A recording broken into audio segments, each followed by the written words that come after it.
Ito, magluluto tayo ng ano, ng Bicol Express. Yan, may konting ano lang, konting baboy. Yan. Yan lang mga gamitin natin.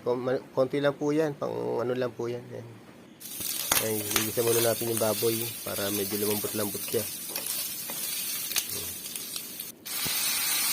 Magayat ko ng ano, yung gata.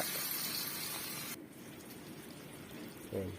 O, lagyan na natin ng konting mga madadali lumambot. Yung gulay na pwede sa Bicol Express.